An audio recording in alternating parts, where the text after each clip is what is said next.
मैंने तो आज तक अपने बाबा साहब को मारी गुड़ की ढेली के ऊपर बस हाथ उठाते देखा था, लेकिन थानेदार साहब तो हमारे लिए आवाज उठा रहे हैं। काश सारे पति उनकी तरह अपनी पत्नियों का सम्मान करते। थानेदार साहब सच में अलग है। शाबाश बेटा, आज मैंने थाने पे बहुत गर्व हो रहा है। दिल से कह रहा हूं ये बात। आज तूने जो कुछ भी बुलबुल बिंदड़ी के वास्ते करा है ना, वो उसके सम्मान और उसकी खुशी के वास्ते करा है तूने। लेकिन इस सब का श्रेय जाता है सुलक्षणा को, जो तूने अपने छोरे की इतनी अच्छी परवरिश, इतने अच्छे संस्कार देके करे है। चल अब आंसू पोंछ दे और बच्चों को आशीर्वाद दे दे। वीर बिल्कुल ठीक कह रहे हैं आंटी जी। घर में एक बच्चा हो तो घर पे रौनक आ जाती है, दादा दादी का मन लगता है। लेकिन अभी मुझे भी लगता है कि बुलबुल एक बच्चे के लिए तैयार नहीं है।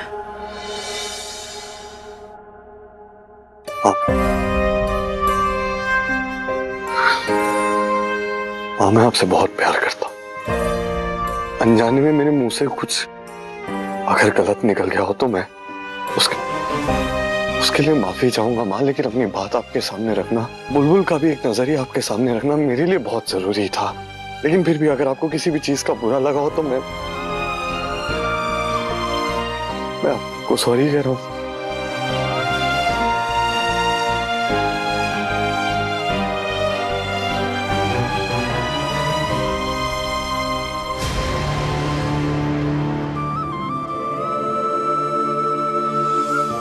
बहुत रात हो गई, तुम भी आराम करो।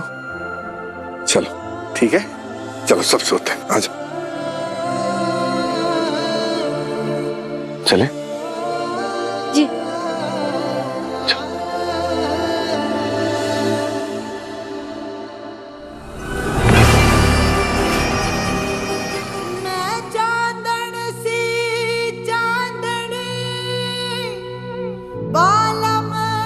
एक नई जिंदगी को इस दुनिया में लेकर आना हो तो सबसे पहले सहमति तो एक पति और एक पत्नी की होनी चाहिए ना माँ। तैयार तो एक पति और पत्नी होने चाहिए ना माँ। तो ये फैसला सीधा बिना बताए आप कैसे ले सकती है? बचपना है इसके अंदर, इतनी मासूमियत, और ऐसी मासूमियत और बचपने को हम क्यों छीनना चाहते हैं माँ? क्यों हमेशा हमेशा के लिए इसकी जिंदगी बांध कर रख देना चाहते हैं? क्यों माँ? सपनों में जो आसमान को छूना चाहती है उसको बांध कर घर में ही क्यों बिठाना चाहते हैं माँ? उसका जब मन करेगा, उसको जब सही लगेगा, जब वो सही महसूस करेगी, वो लेगी ना अपना फैसला। हम उस पर दबाव क्यों डाल रहे हैं?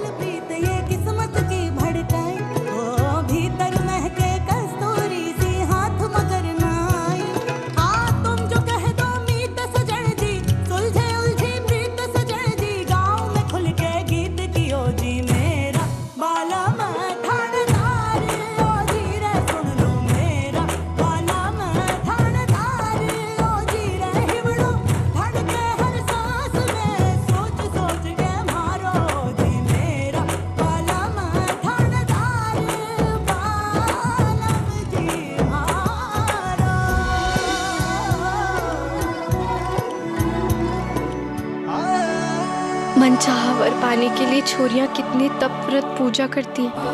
मैंने तो कुछ भी ना किया, ना 16 सोमवार रखे, ना हीरे मोती दान दिए, ना ही नंगे पांव धूप में चलकर मन्नत मांगी।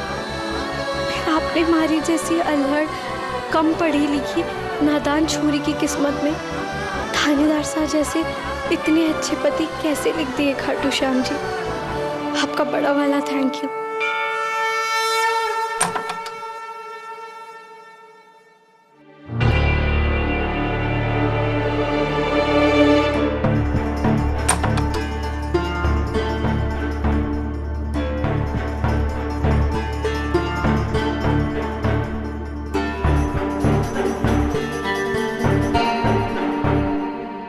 सुलच्छो, सो गई क्या?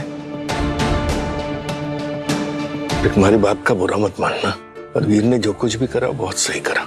उसने अपने उसूल ना तोड़े और सच का साथ दिया। और वैसे देखा जाए तो गलती तो हमारी है ना।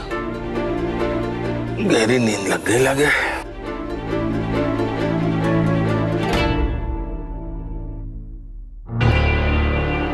किसी की जिंदगी का इतना बड़ा फैसला लेने वाली वो कौन होती है?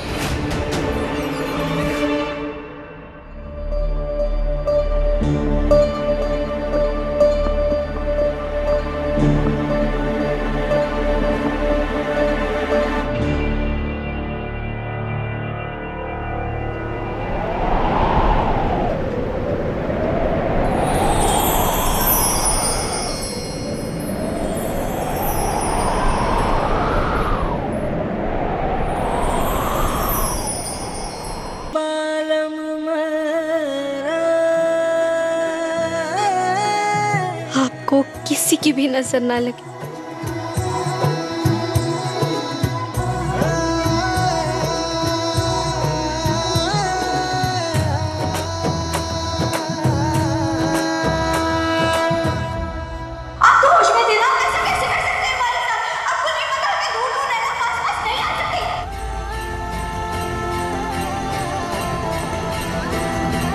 क्या हुआ थानेदार साहब? कभी कभी तो मुझे समझ में ही नहीं आता बुलबुल,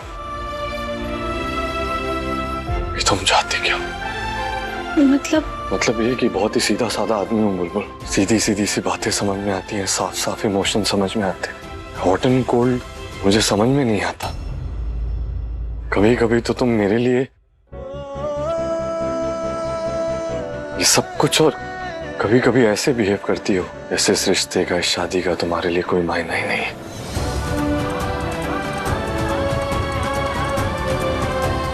मेरे करीब आने पे तुम्हें, हाथ लगा लेने पे तुम इतनी परेशान हो जाती हो। कोई रिश्ता, कोई इंसान इतना कॉम्प्लिकेटेड कैसे हो सकता? और ले आप अभी तक होली वाली बात को लेके बैठे हैं थानेदार साहब। कैसे भूल जाऊं बुलबुल? आसान नहीं है बुलबुल मेरे लिए। वो दिन, वो बात, मैं तो ये तक नहीं जानता कि वो कौन सा दिन होगा जिस दिन तुम मुझे बताओगे कि तुम इस रिश्ते, इस शादी में रहना भी चाहती हो या फिर हमेशा। आपको इतनी क्या जल्दी है? मैं बता दूंगी आपको। मुझे अभी जानना है बुलबुल, अभी जानना है कब वो कौन सा दिन होगा जिस दिन तुम हमें हमारे रिश्ते के बारे में बताओगे। रुको,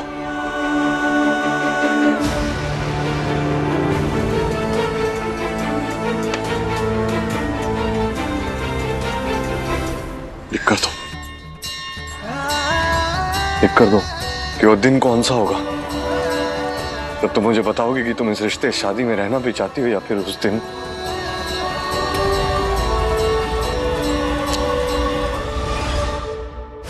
एक डेट। ठीक है, देती हूँ मैं लिख के। लाइए।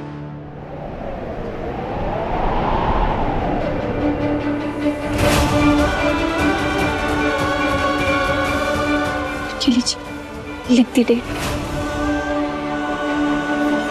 इतना आसान है तुम्हारे लिए? वो तारीख, दिन यूं ही बता दे। मैं बहुत तेज हूँ, दौड़ में भी, काम में भी, बातों में भी। ये लीजिए।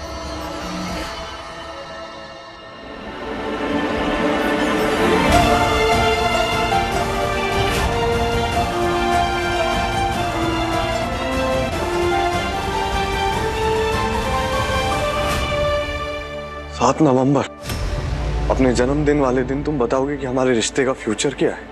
अरे, आपको हमारा जन्मदिन याद है? वो नहीं है बुलबुल। 7 नवंबर तुम्हारे जन्मदिन वाला दिन ही क्यों?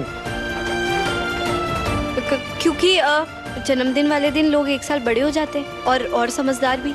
तो मैं भी उस दिन एक साल बड़ी हो जाऊंगी और समझदार भी, तो मैं उसी दिन बताऊंगी। अपने जन्मदिन पर मैं पूरे 18 साल की हो जाऊंगी थानेदार साहब, और मैं नाबालिग नहीं रहूंगी।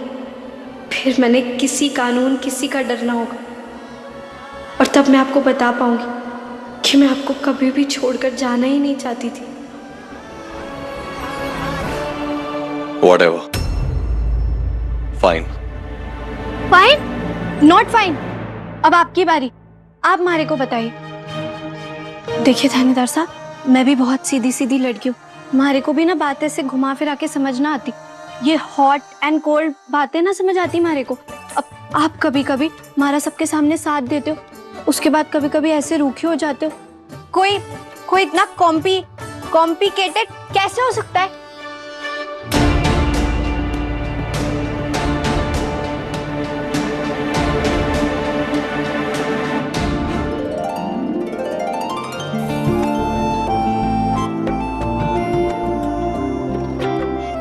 आपको गुस्सा नहीं आया?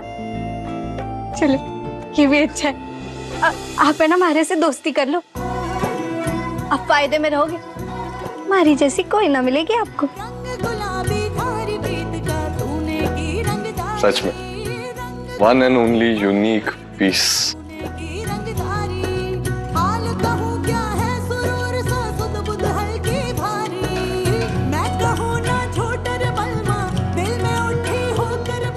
दोस्त। लेकिन हमारी दोस्ती का पहला उसूल ये होगा कि हम बिना झगड़ा सुलझाए सोएंगे नहीं। सोच लो, बहुत लंबी जिंदगी है और ढेर सारी प्रॉब्लम आनी बाकी। कोई बात नहीं, हम कुछ रातें बिना सोए निकाल लेंगे, लेकिन अपने दोस्ती का ये उसूल हम कभी नहीं तोड़ेंगे। बुलबुल प्रॉमिस? वीर प्रॉमिस। लेकिन थानेदार साहब, हॉट और कोल्ड तो मौसम या फिर चाय होता है, आपने मारे को क्यों बोला था? So true, one and only unique piece. वो तो मैं हुई।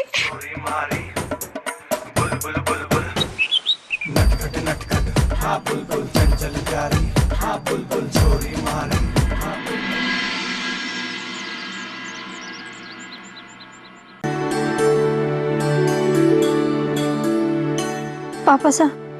हाँ लो।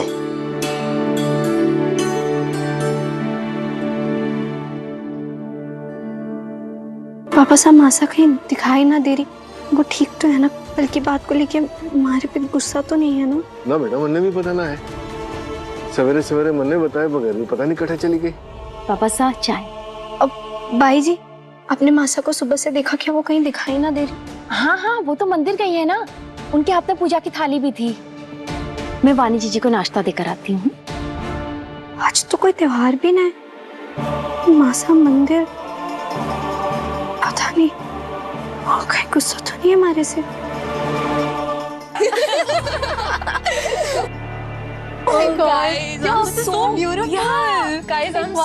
आप लोग मेरे घर पे आए। अरे लगता है ये लोग वर्णिका की पक्की वाली सहेली है, तो इनकी खातिरदारी तो अच्छे से करनी पड़ेगी, एकदम बुलबुल स्टाइल में। Please have a seat.